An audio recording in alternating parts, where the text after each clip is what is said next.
Coach, obviously an incredible comeback again there in the second half. And it's amazing when you think about how poorly you guys, how far you guys got behind. I guess the question is just, how can you explain just the inability to hit a shot in that first half? Because they were good looks. And yeah, I can't explain it. Just like you can't really explain it when they're making them in the games. And to have our three seniors go 1 of 17, to have Tumani play half the game because of the foul issues, and to still have a chance to win it, a 2-possession game with 30 seconds to go, or roughly, says a lot about what the guys that were on the floor were doing defensively. And even when we got down in the first half, the whole key was to not lose our spirit defensively, because we were having trouble scoring. We weren't making shots. We weren't as aggressive at the basket. We weren't getting rewarded at the foul line. We were trying to move their bigs in and out, and we were playing different lineups. Andrew, unfortunately, he wasn't real healthy going into the game, and it became much less after he got hit a couple of times. So I feel for him. I feel for him because he had to have surgery on his nose on Wednesday. And so, he's got a different brace, all those type of things. And it's been a struggle for him. He's probably practiced 20 minutes for us since the Missouri game. So a lot of things are going to have to go right with him. But for us to hang in there, for us to continue to really compete defensively for the zone, to help make a difference inside of the game, and for us to get some runouts and play from there, that's sometimes what has to happen. When the threes are going, that's just an added bonus for us right now. When they're not, we still have to find a way to hang in. And that means that I've said this so many times, but it just means we have to do everything we can do to get to that bonus quicker. And that's what the second half entailed us to be able to do, so we could set our defense.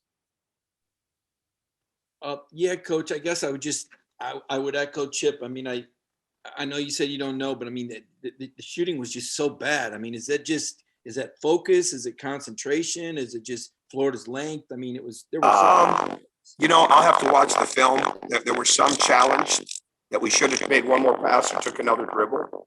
And I don't have a great answer. So a lot of those shots, they just didn't go in. And maybe I'll feel different after I watch the film. But the bottom line is, when your shot's not going in, we're very fragile when we're not scoring points and on the defensive end. And it happened to us last Saturday. Well, it didn't happen today. We were able to stay with it, which was good. And we got very little from guys that we rely on to score. But at the same time, they defend. And sometimes the game is not going to be pretty at all. It's always pretty if you're getting layups, dunks, and 3-point shots. But we weren't getting those. And so we had to figure out a way to be in the game. And that's getting in that bonus early. And so sometimes you got a couple different game plans to go in based on how you're shooting. This is not a team that's got, those couple guys that we know night in and night out, no matter how they're playing, we can count on them for 2 or 3 threes a night. We're not there, unfortunately. I wish we were. That doesn't mean they're not going to make them, but then we have to get it figured out another way. And that's all that we were trying to do today. Okay, Coach. Up next, let's have Anthony Dasher and then Steve Hummer. Hey, Coach. Severe obviously, did all he could today, to keep you in the ball game. But does that kind of make it even more frustrating when you mentioned again, like other guys just couldn't do what they normally do? Because if they had, then maybe look at a different outcome. Well, I don't like the term frustrated, because I know you've heard me say this, but I think once we get past the 5th grade, we can't be frustrated anymore. Yeah, true. It's perplexing, but we just got to keep moving on, right? I mean, it's not like those guys are trying to miss, but at the end of the day, Florida went 6 of 23 from 3.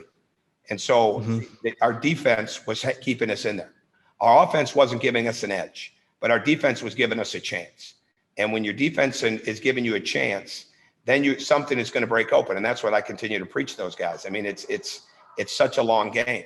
It's such a long game. And they're learning more about that. And I think the other night helped them with that, with the comeback against Missouri. But we do hit pockets of not scoring. We hit pockets and pockets of not making threes. And it happens to us. But we still have to find a way to be in the game, so we have a chance to win it at the end. And so frustrated is not a part of it. It's just a matter of sticking with it and looking for what keeps us moving forward in the game. All right, thank you.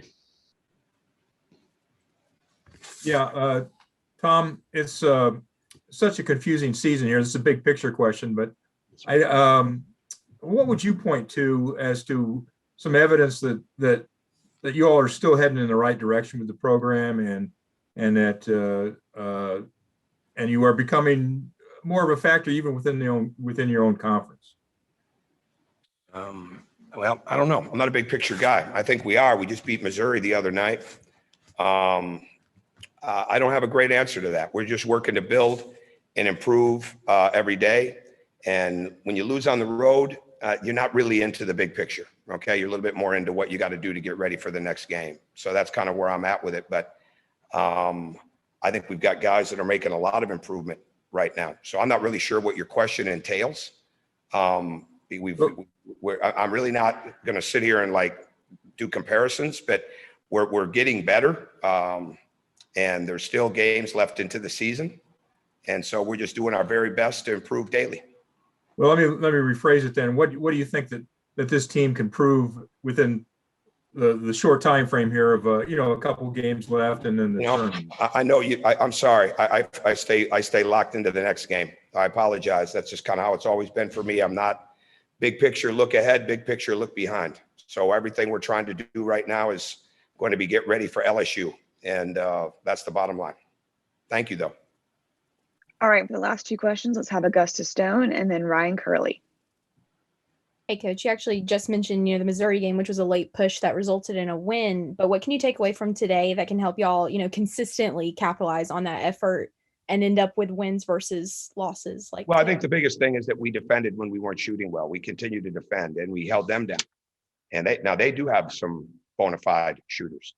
In our three-point defense and things of that nature, we were overmatched somewhat inside, obviously, but we continued to move in a good direction there. So that's what we just have to build on. Hey, Coach, when you guys have games like this where the shots just aren't falling, what are you telling your guys differently in the huddle about how they have to defend and how they have to play on offense? Well, I'll say again, I've said this a few times, but when the shots aren't falling, it's more about how we're going to attack the rim and get into the bonus so we can set our defense. And whether it's post up or whether it's drives, and then continue to stay strong, so that when we started to make our comeback, we'd had 6 stops in a row. It really wasn't comeback driven that it really showed up on the scoreboard because we weren't scoring as much. But bottom line is you just got to continue to see what the game is giving you, do everything you can do inside of that. We had to move in a different direction a little bit today based on foul trouble and based on Andrew's situation. And so we just did the best we could with it.